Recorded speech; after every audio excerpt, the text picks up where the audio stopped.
Ezekiel പ്രവാചകന്റെ പുസ്തകത്തിൽ നിന്നുള്ള വായന 11-ാം അധ്യായം 1 മുതൽ 25 വരെയുള്ള തിരുവചനങ്ങൾ.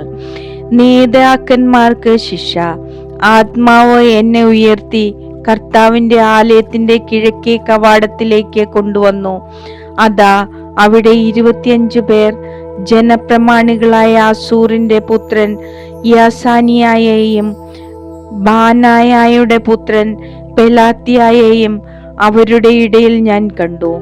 അവിടുന്ന് എന്നോട് അരുളി ചെയ്തു, മനുഷ്യപുത്ര, ഇവരാണ് പട്ടണത്തിൽ ദുഷ്കൃത്യങ്ങൾക്ക് കളമൊരുക്കുകയും ദുരുപദേശങ്ങൾ നൽകുകയും ചെയ്യുന്നവർ. അവർ പറയുന്നു, നാം വീട് പണിയേണ്ട സമയമായിട്ടില്ല, ഈ നഗരം കുട്ടകവും നാം മാംസവുമാണ്. ആകയാൽ പ്രവചിക്കുക, മനുഷ്യപുത്ര, അവർക്കെതിരായി പ്രവചിക്കുക. കർത്താവിന്റെ ആത്മാവ് എന്റെ മേൽ വന്ന് എന്നോട് കൽപ്പിച്ചു, കർത്താവ് അരുളി ചെയ്യുന്നുവെന്ന് പറയുക. ഇസ്രായേൽ ഭവനമേ, നിങ്ങൾ ഇങ്ങനെ വിചാരിക്കുന്നു, നിങ്ങളുടെ മനസ്സിലുദിക്കുന്നതെല്ലാം ഞാൻ അറിയുന്നു. ഈ നഗരത്തിൽ നിങ്ങൾ എണ്ണമറ്റ വിധം നടത്തി, മൃതശരീരങ്ങൾ കൊണ്ട് നഗരവീഥികൾ നിങ്ങൾ നിറച്ചു. ദൈവമായ കർത്താവ് അരുളി ചെയ്യുന്നു, നിങ്ങൾ നഗരമധ്യത്തിൽ കൊന്നിട്ടിരിക്കുന്നവരാണ്. മാംസം ഈ നഗരമാണ് കുട്ടകം. എന്നാൽ നിങ്ങളെ ഞാൻ അതിന്റെ മധ്യത്തിൽ നിന്ന് പുറത്തു കൊണ്ടുവരും. നിങ്ങൾ വാളിനെ ഭയപ്പെടുന്നു, ഞാൻ നിങ്ങളുടെ മേൽ വാൾ വീഴ്ത്തും. ദൈവമായ കർത്താവാണ് ഇത് പറയുന്നത്. നിങ്ങളെ ഞാൻ നഗരമധ്യത്തിൽ നിന്ന് പുറത്തു കൊണ്ടുവന്ന് വിദേശീയരുടെ കയ്യിൽ ഏൽപ്പിക്കും. അവർ നിങ്ങളുടെ മേൽ എന്റെ ശിക്ഷാവിധി ഞാൻ നടപ്പിലാക്കും. നിങ്ങൾ വാളിനിരയാകും. ഇസ്രായേലിന്റെ അതിർത്തിയിൽ വെച്ച് നിങ്ങളെ ഞാൻ വിധിക്കും. ഞാനാണ് കർത്താവെന്ന് അപ്പോൾ നിങ്ങൾ അറിയും. ഈ നഗരം നിങ്ങൾക്ക് കുട്ടകമായിരിക്കുകയില്ല, നിങ്ങൾ അതിലെ മാംസവുമായിരിക്കുകയില്ല. നിങ്ങളെ ഞാൻ ഇസ്രായേലിന്റെ അതിർത്തിയിൽ വെച്ച് വിധിക്കും. ഞാനാണ് കർത്താവ് എന്ന് അപ്പോൾ നിങ്ങൾ അറിയും. നിങ്ങൾ എന്റെ കൽപ്പനകൾ അനുസരിച്ച് ജീവിച്ചില്ല, എന്റെ നിയമങ്ങൾ പാലിച്ചില്ല. നിങ്ങളുടെ ചുറ്റുമുള്ള ജനതകളുടെ പ്രമാണങ്ങൾ അനുസരിച്ചാണ് നിങ്ങൾ പ്രവർത്തിച്ചത്. ഞാൻ പ്രവചിച്ചു കൊണ്ടിരിക്കുമ്പോൾ തന്നെ ബാസായയുടെ പുത്രനായ പെലാത്തിയ മരിച്ചു.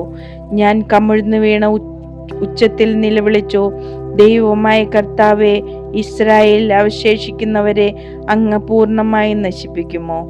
പ്രവാസികൾക്ക് വാഗ്ദാനം. കർത്താവ് എന്നോട് അരുളി ചെയ്തു, മനുഷ്യപുത്ര, നിന്റെ സഹോദരങ്ങളോട്, നിന്റെ സഹോദരരോടും ബന്ധുക്കളോടും ഇസ്രായേൽ ഭവനം മുഴുവനോടുമാണ് ജെറുസലേം നിവാസികൾ ഇങ്ങനെ പറഞ്ഞത്, നിങ്ങൾ കർത്താവിൽ നിന്നകന്നുപോയി. ഈ ദേശം ഞങ്ങൾക്കാണ് അവകാശമായി നൽകിയിരിക്കുന്നത്. ആകയാൽ ഇങ്ങനെ പറയുക, ദൈവമായ കർത്താവ് അരുളി ചെയ്യുന്നു, അവരെ ഞാൻ ജനതകളുടെ ഇടയിലേക്ക് അകറ്റിയെങ്കിലും, രാജ്യങ്ങളുടെ ഇടയിൽ അവരെ ഞാൻ ചിതറിച്ചെങ്കിലും, അവർ എത്തിച്ചേർന്ന രാജ്യങ്ങളിൽ തത്കാലത്തേക്ക് ഞാൻ അവർക്ക് ദേവാലയമായി. വീണ്ടും പറയുക, ദൈവമായ കർത്താവ് അരുളി ചെയ്യുന്നു, നിങ്ങളെ ഞാൻ ജനതകളുടെ ഇടയിൽ നിന്ന് ഒരുമിച്ച് കൂട്ടും. നിങ്ങൾ ചിതറിപ്പാർക്കുന്ന രാജ്യങ്ങളിൽ നിന്ന് നിങ്ങളെ ഞാൻ ശേഖരിക്കും. ഇസ്രായേൽ ദേശം നിങ്ങൾക്ക് ഞാൻ നൽകും. അവിടെ വരുമ്പോൾ അവർ എല്ലാ നിന്ദ്യവസ്തുക്കളും മ്ലേച്ഛതകളും അവിടെ നിന്ന് നീക്കിക്കളയും. അവർക്ക് ഞാൻ ഒരു പുതിയ ഹൃദയം നൽകും, ഒരു പുതിയ ചൈതന്യവും അവരിൽ ഞാൻ നിക്ഷേപിക്കും.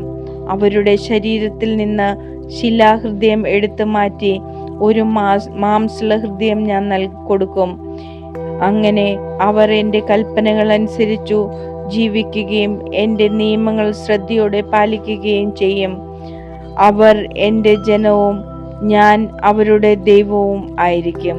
എന്നാൽ നിന്ദ്യവസ്തുക്കളിലും മ്ലേച്ഛതകളിലും ഹൃദയം അർപ്പിക്കുന്നവരുടെ പ്രവൃത്തികൾക്ക് അവരുടെ തലയിൽ തന്നെ ഞാൻ ശിക്ഷ വരുത്തും.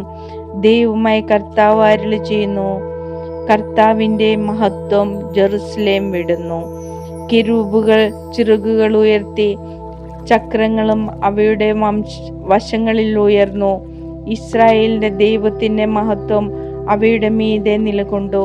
കർത്താവിന്റെ മഹത്വം നഗരമധ്യത്തിൽ നിന്നുയർന്ന് നഗരത്തിന് കിഴക്കുള്ള മലമുകളിൽ ചെന്നു നിന്നു. ആത്മാവ് എന്നെ എടുത്തുയർത്തി ദൈവാത്മാവിൽ നിന്ന് ദർശനത്തിൽ കൽദായ ദേശത്ത് പ്രവാസികളുടെ അടുത്തേക്ക് കൊണ്ടുപോയി. ഞാൻ കണ്ട ദർശനം അപ്രത്യക്ഷമായി. കർത്താവ് എനിക്ക് കാണിച്ചു തന്നതെല്ലാം ഞാൻ പ്രവാസികളോട് പറഞ്ഞു.